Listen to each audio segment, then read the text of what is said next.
looking into this report, I think the first thing I want to know is what did you get or what did you sense from U.S. military officials when you asked about this today?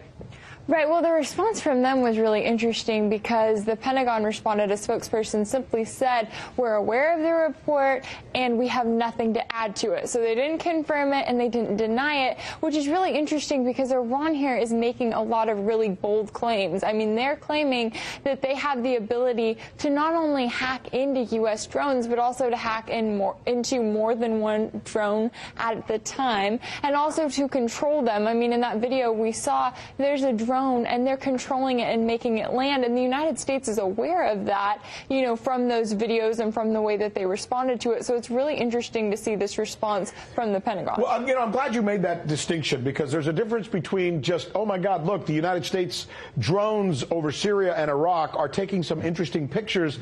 Let's see if we can see what the pictures look like. That's story one, which appears to be evident according to the reports we're looking at in these pictures. But then there's the second part.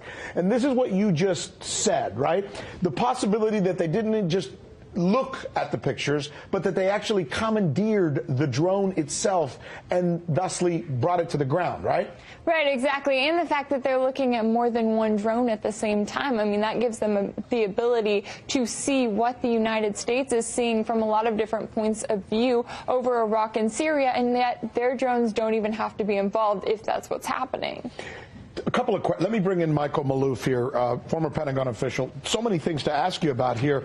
I guess the first part is what we were just talking about, the possibility that they actually not only peered into the video, but actually commandeered and brought down that drone. That's correct. Possible? Do you believe they could have? Oh, yeah, absolutely. They probably not only did that, but they can actually use it to gain intelligence on what we're looking at and be able to move their forces accordingly. And this is technology and a capability that they've had since at least 2011, when they were able to commandeer the RQ-170 stealth drone, which was a CIA drone from Afghanistan, flying over and doing reconnaissance over Iran. They were able to commandeer that drone, bring it down to the ground in Iran, reverse engineer that drone, and they're now using drones similar to that. Plus, they got access to the electronics, highly classified electronics inside that drone. The Iranians have been known for years to be expert in electronic warfare. They are great at hacking, and they're able to control the algorithms and the logic in order to control these things.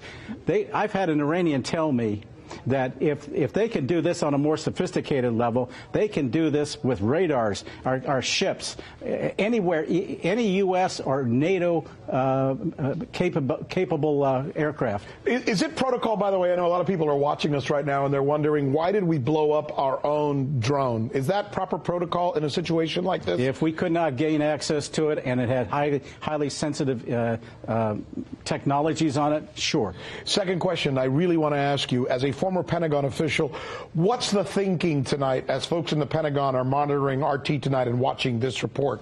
Are people going to be fired over something like this? No. Are they worried? I mean, is this a screw up? I mean, well, it shows. I'm a little surprised that the Iranians revealed this capability.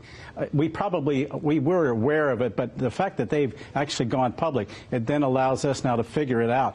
We probably did not have systems sufficiently encrypted, and they were able then to toy and hack into the electronics of that drone, or all the drones.